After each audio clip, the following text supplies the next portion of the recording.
Shopping vlog 2 தாங்க பார்க்குறீங்க. First part 1 வந்து ஏற்கனவே போட்டிருக்கேன் பாருங்கள், பார்க்காதவங்க பார்த்துருங்க. பார்ட் 2ல் வந்து ஃபுல்லாக உமன்ஸ் தான் பார்க்க போகிறோம். ஃபஸ்ட்டு எடுத்தோடனே சாரீ. இப்போது ஸ்பேஸ் சில்க் சாரீன்றது ரொம்ப ட்ரெண்டிங்கில் போயிட்டுருக்கு.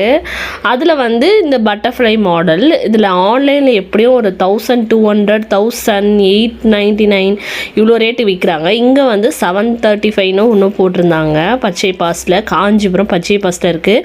ஆனால் நாங்கள் போன நேரம் பார்த்திங்கன்னா எங்களுக்கு கலர்ஸே அமையல. வந்தது மெரூன் கலர் வந்துச்சான், பிளாக் வந்துச்சான், எல்லோ வந்துச்சான், க்ரீன் அங்கே இருந்தது ப்ளூவும் க்ரீனும் தான் நாங்கள் பார்த்தோம். 2 கலர் தான் இருந்துச்சு. இருந்தாலும் நான் வந்து சரி மற்ற கலெக்ஷன் பார்க்கலான்ட்டு போயிட்டேன். ஃபஸ்ட்டு எடுத்து வைங்கன்னு சொல்லிட்டு போயிட்டேன். ஏன்னா க்ரீன் எங்கிட்ட நிறைய சாரீ க்ரீன் இருக்குங்க, ஏகப்பட்ட சாரீ க்ரீன் தான் எனக்கு. அதனால் க்ரீன் எடுக்கணுன்னாவே எனக்கு கொஞ்சம் ஒரு பயமாகவே இருக்கும். க்ரீனாகவே இருக்கே பீரோ திறந்தா, என்னடா க்ரீன் சரியே மறுபடியும் எடுக்கிறோமான்ற மாதிரி.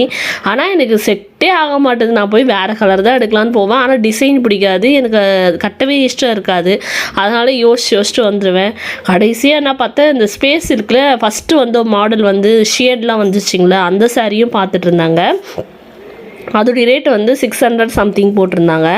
இதில் வந்து சிங்கிள் கலராகவும் இருக்குது, இதுமாரி ஷேடு கீழே இருக்குது பாருங்கள், இதுமாதிரி ஷேடாகவும் டபுள் கலராகவும் இருக்குது. நல்லா இருந்துச்சு சாரி, எல்லா கலர்ஸும் அவைலபிளாக இருந்துச்சு. நீங்கள் ஒருவேளை காஞ்சிபுரத்தில் லொக்கேட் ஆகிருந்தீங்கன்னா கண்டிப்பாக போங்க. பச்சை பாஸில் இந்த ஸ்பேஸ் சில்க் சாரி இருக்குது.